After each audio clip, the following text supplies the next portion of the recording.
বিসমিল্লাহির রহমানির রহিম। সুপ্রিয় বন্ধুগণ, দেশে এবং বিদেশে যারা আমার এই ভিডিওটি দেখবেন এবং দেখছেন তাদের সকলকে জানাই আন্তরিক কৃতজ্ঞতা। এটা আমার বাসা। আমি একজন ডাক্তার হিসাবে আমার কাছে আমার খুব একজন প্রিয় রোগী এসেছে। রোগীর নাম মিস্টার মোতাহার, বয়স মাত্র 23 বছর। প্রায় 2 ঘন্টা ধরে তার রোগলিপি করেছি। তার রোগলিপিতে প্রথম কথা হচ্ছে যে সে খুব শীতকাতর। শীতের সময় তার নাক বন্ধ থাকে, তার কাশি হয়, নানান রকমের সমস্যায় সে জড়িত।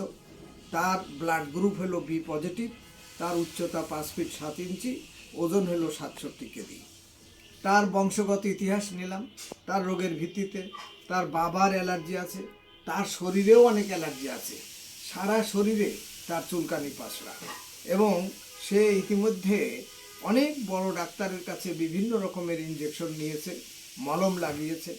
তার মার অ্যাজমা আছে, দাদা বুকে ব্যথা মারা গেছে, এরকমভাবে দাদি হার্ট প্রবলেম, চাচা 2 জন, ফুপু 4 জন, এবং প্রত্যেকের ইতিহাস নিলাম। দেখা যাচ্ছে তার বংশে অ্যালার্জি এবং অ্যাজমা রয়েছে। তার নানা নানি, মামা, খালা, তাদের ইতিহাস নিয়ে দেখলাম তাদের বংশে প্রায় প্রত্যেকেরই এই একই রকমের অ্যালার্জি, চুলকানি পাসড়া রয়েছে।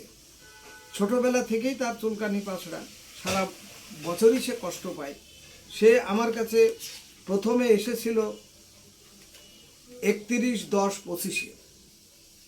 আমি তার লক্ষণ অনুযায়ী, টোটাল সিমটোমেটিক লক্ষণ মোতাবেক আমি তাকে কয়েকটি ওষুধ দিয়েছিলাম। একটি ওষুধেই তার গায়ে চুলকানি অনেক বেশি বেড়ে যায়। আমি তাকে বললাম যে চুলকানি যদি বেড়ে যায় সে পানি লাগাবে না, সাবান লাগাবে না, শ্যাম্পু লাগাবে না। এখন শীতের সময় চুলকানি বেড়ে গেলে তার অস্বস্তি হতে পারে। সেজন্য আমি এমনভাবে ওষুধের ডোজ নির্ণয় করলাম, সিলেকশন করলাম, যাতে তার চুলকানি বাড়ে কিন্তু যেন অসহ্য না হয়। তো সেই হিসাবে সে আমার কাছে আজকে এসেছে কিছুক্ষণ আগে। এখন তার কাশি এবং ঠান্ডা লাগা, এই কাশি এবং ঠান্ডা লাগা, এটা যাদের শরীরে যারা সোরার রোগী, অর্থাৎ হোমিওপ্যাথিতে সোরা, সিফিলিস, সাইকোসিস এবং টিউবারকুলার, এই 4টা ধাতুর মধ্যে যাদের শরীরে চুলকানি পাসড়া থাকে তাদের কিন্তু সহজেই ঠান্ডা লাগে এবং তারা সারা বছরই ঠান্ডা লাগার অসুবিধা ভোগ করে। তো আমি তাকে একটা ওষুধ দিয়ে দিয়েছি লক্ষণ ভিত্তিতে। Homeopathy not the disease, homeopathy will not prescribed by the disease, homeopathy treat the patient not the diseases. তো সেই জন্য আমি ওষুধ দিয়েছি, সে ভালো আছে। এবং আমি এই যে ভিডিওটা দিচ্ছি, এই ভিডিও দেওয়ার আগে যখন সে আমার এখানে এসেছে শীতের সময়, তো শীতের সময় তার ঠান্ডা লেগেছে, শীতের সময় তার কাশি হয়েছে, সুতরাং আমি তাকে 1 ডোজ অ্যাকোনাইট খাওয়াই দিয়েছি। অ্যাকোনাইট খাওয়ার পরে ওষুধ দেওয়ার পরে তার আমি জিজ্ঞেস করেছি যে তুমি এখন কেমন আছো বলো। সে বলল যে আমি আগের তুলনায় ভালো আছি। এখন এই আমি তো আমার কথা বললাম, মোতাহার, এখন তুমি তোমার কথা বলো। আলহামদুলিল্লাহ, আগের তুলনায় স্যারের ট্রিটমেন্ট নেওয়া তো এখন আলহামদুলিল্লাহ আগের তুলনায় ভালো আছি আলহামদুলিল্লাহ। তোমার কি কি সমস্যা ছিল আমি দাদা বললাম, এসবে না সব ঠিক আছে। হ্যাঁ, আমি যা বলেছি কোনো বাড়তি কথা বলি না, তুমি যা যা আমাকে বলেছো এবং আমি তাই বলেছি, কেমন?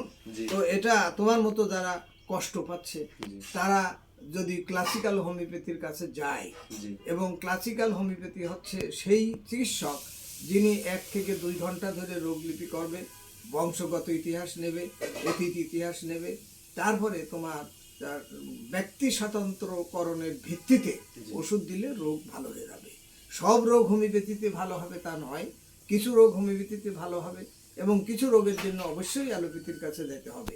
এবং বর্তমানে মডার্ন টেকনোলজি বের হয়েছে, মানব দেহের কোথায় কি রোগ হচ্ছে তা এই modern technology, ECG, echo, cardiogram, pathology হ্যাঁ, আল্ট্রাসাউন্ড এসব মিলে তুমি যদি একজন বিজ্ঞ বিশেষজ্ঞ এক্সট্রাঅর্ডিনারি ব্রিলিয়েন্ট ডাক্তারের কাছে যাও, সে তোমার রক্ত পরীক্ষা করে সব কিছু করে ঠিক করে দেবে। তো আমি আশা করি যারা আমরা হোমিওপ্যাথিক চিকিৎসক, তারা যেন এইভাবে 1 ঘন্টা 2 ঘন্টা ধরে রোগলিপি করে প্রপার ওয়েতে ওষুধ যদি দেওয়া যায়, ওষুধটা সঠিক হতে হবে।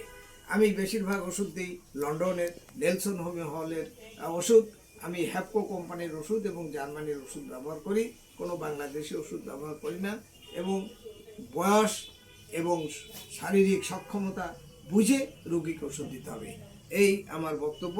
আপনারা সবাই ভালো থাকেন, সুস্থ থাকেন, সবার জন্য আমার দোয়া রইল, আপনাদের কাছেও আমার দোয়া কামনা রইল।